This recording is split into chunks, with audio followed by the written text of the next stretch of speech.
On Monday, Howie looked troubled when Ramona hopped off the school bus and turned toward her house instead of his. Well, so long, Ramona, he said. See you tomorrow.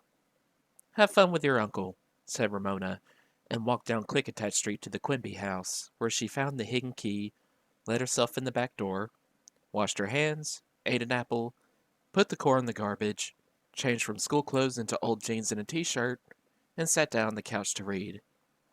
She felt grown up and very, very good. How peaceful the Quimby house was compared to the Kemp house, where the television set was always turned to soap operas, and Willa Jean hopped around, yelling and insisting that Ramona play with her. Being good wasn't going to be hard after all. Beezus came home a short time later. The sisters greeted one another with unusual courtesy, so determined were they to be good. Beezus took an apple into her room, where she settled down to do her homework. Picky Picky meowed to be let out of the basement. Ramona, will you please let the cat out? Ordinarily, Beezus would have shouted, Can't you hear Picky Picky? Let him out. And another time, Ramona would have shouted back, Let him out yourself. He's more your cat than mine. I wasn't even born when we got him. Today she answered, Yes, Beezus, as she opened the basement door. Picky Picky immediately went to his dish to see if someone had surprised him with a choice tidbit. Ramona returned to her book. Picky Picky, finding only leftover puss putty, strolled out of the kitchen and went to the couch, where he waggled his rear end as if he were about to jump up beside Ramona. The effort was too great for his old age. Ramona, who was always pleased to receive attention from the cat, lifted him gently. He curled up beside her and purred as if his purring machinery had grown rusty and was wearing out. Of course, the girls' parents, when they came home, were delighted to see what well-behaved daughters they had. The girls looked closely at their mother's waistline to see if she had gained weight since breakfast. Tuesday afternoon was much the same as Monday. Beezus talked a long time on the telephone to a friend Ramona did not know. The conversation was about who said what to a new boy at school, and what was printed on someone's t-shirt, and how some girl said she had seen some boy looking at Beezus. Because Beezus said, Do you think he looked at me? Really? And on and on. When the conversation, uninteresting to Ramona, finally ended, Beezus went into the bathroom and scrubbed her face with medicated soap. What good girls we have, said Mrs. Quimby when she returned from work with her waistline no larger than it had been the day before. However, she did look tired, and on the way home had bought a pizza for dinner. Since pizzas were an extravagance in the Quimby household, this meant she did not feel like cooking dinner. By Wednesday, Ramona began to dread being good because being good was boring. So she was happy to see Howie coming down the street, wheeling his bicycle with his unicycle balanced across the seat and handlebars. She was even happier when he laid both on her driveway. Ramona met him at the door. Come on out, Ramona, said Howie. Uncle Hobart helped me to learn to ride my unicycle, so now you can ride my bicycle. Ramona's wish had come true. Hey, Beezus, she shouted. I'm going out to ride Howie's bike. You're supposed to ask first, said Beezus. You can't go out unless I say so. Ramona felt that Beezus was showing off in front of Howie. How come you're so bossy all of a sudden? She demanded. Mom and Dad left me in charge, and you have to mind, answered Beezus. You talk the way you and Mary Jane used to talk when you played house and made me the baby. Well, I'm not a baby now. Ramona grew more determined than contrary. Mom always lets me go out and play with Howie. Just the same, if you get hurt, I'm responsible, said Beezus. You're just being mean, said Ramona. So long, pizza face. Just before she slammed the door, she was horrified to see Beezus' face crumple, as if she were about to burst into tears. Well, now I feel bad for laughing. Howie cried out, Ramona, look at me.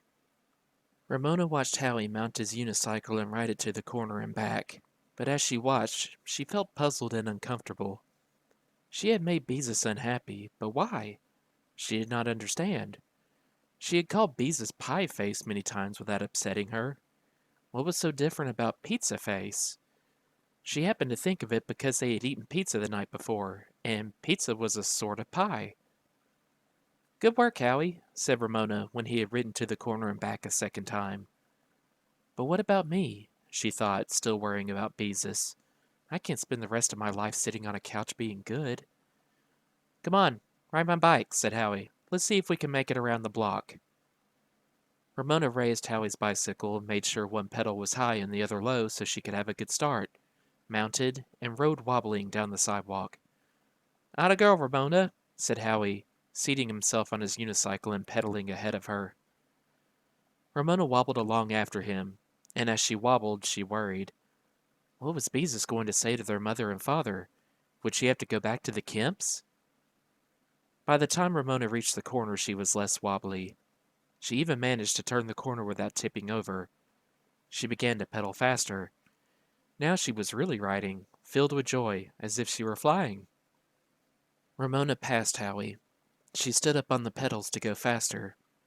Ramona's mind was on speed, not balance, and at the next corner, as she turned, she lost control. Down she went with the bicycle on top of her. Her left knee and elbow hurt. Her breath was knocked out of her. Howie dropped his unicycle and came running to lift his bicycle from Ramona. You okay? He asked. Ramona rose stiffly to her feet. I don't think anything's broken, she said, struggling not to cry. Blood was running down her scraped elbow and soaking the knee of her jeans. Limping, she wheeled the bicycle, and Howie wheeled his unicycle, as far as her driveway. Come back again, Howie, said Ramona. I love to ride your bicycle, even if I did take a spill. Sure, Ramona, agreed Howie. You better go mop up all that blood. When Ramona went to the back door so she wouldn't bleed on the living room carpet, she had to knock because the door was locked. When Beezus opened it, she ignored her sister's dripping blood and returned to her room without speaking. Ramona limped to the bathroom. Maybe she could make Beezus speak if she let her know that she had been right, that Ramona had hurt herself when she disobeyed. She said in her most pitiful voice, Beezus, I had a bad fall. Come and help me. I don't care, you hateful little creep, was her sister's answer. Serves you right. I'm not speaking to you anymore. It's not my fault my face is all red and blotchy like a pizza. What Ramona heard left her speechless, ashamed and angry. She had hurt her sister's feelings accidentally.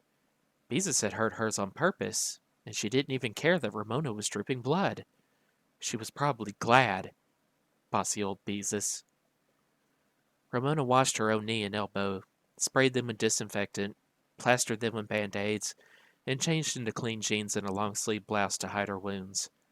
She then lifted Picky to the couch, sat down beside him to read and be good Ramona again. Ramona, however, found she could not read, she felt so terrible, even though she was angry, about hurting her sister's feelings in a way that she had not intended. The girls often called one another names. Beezus called Ramona Dribblepuss whenever her ice cream melted from a cone and trickled down her chin, but they never used really unkind names. Now Beezus called her a hateful little creep and meant it. And what if Beezus told their mother and father they had quarreled? And then it would be back to the Kemps for Ramona. Good girl that she was, Ramona decided to set the table.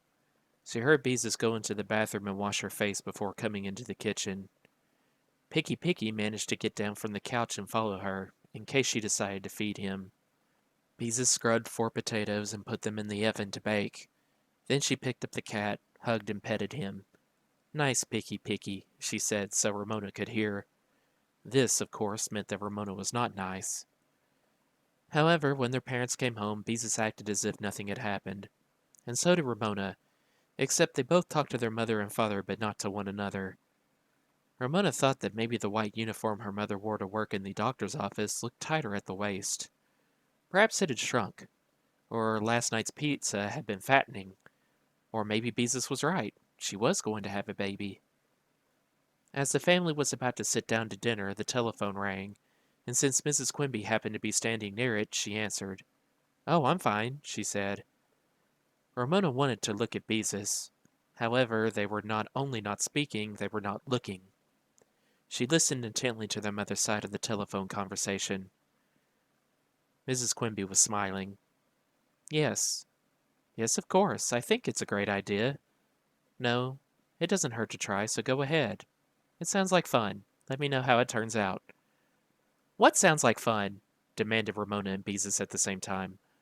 Oh, something, said Mrs. Quimby airily, and winked at her husband. I can't remember exactly what. You winked at Daddy, Ramona accused her mother, as if winking were something wicked. Mom, you're fibbing, cried Beezus in exasperation. You can too, remember. It isn't nice to talk about things in front of people and not tell them what you were talking about. Ramona suffered from curiosity as much as Beezus. Who called? Asked Mr. Quimby. Ha! Thought Ramona. Now we've got her. She won't fib to Dad. Howie's mother, said Mrs. Quimby. She needed some information. Oh, was all the girl's father had to say. Is it about a birthday party? Asked Ramona, because her mother had mentioned fun. Never mind, Ramona, said her mother. Just eat your dinner. Well, is it? Persisted Ramona. No, it isn't a birthday party, said Mrs. Quimby, and it doesn't concern you. Ramona hoped her mother was still fibbing. She wanted fun to concern herself. The parents did not notice that the girls were not speaking, or if they did, they chose not to mention the matter. After dinner, Mrs. Quimby said she was a little tired and thought she would go to bed and read a while. The girls avoided looking at one another, even though the remark was significant. I'll do the dishes, volunteered Mr. Quimby as the girls cleared the table. Then I'll work on my lesson plan for tomorrow's practice teaching. He lowered his voice. And I want to make one thing clear to you girls. You are not to do anything to worry your mother. Do you understand? The girls nodded, avoiding one another's eyes. From the exasperation in their father's voice, they knew he understood they had quarreled. Beezus went off to her room. Ramona yearned to follow her sister, to say she was sorry, that she had not meant Pizza Face the way Beezus thought she had meant it, to find out what Beezus thought of the mysterious phone call, to ask when she thought her mother was going to have a baby, if she was. However, Ramona was not used to saying she was sorry, especially to someone who was bossy and called her a hateful little creep. Little creep she could overlook, but not hateful little creep.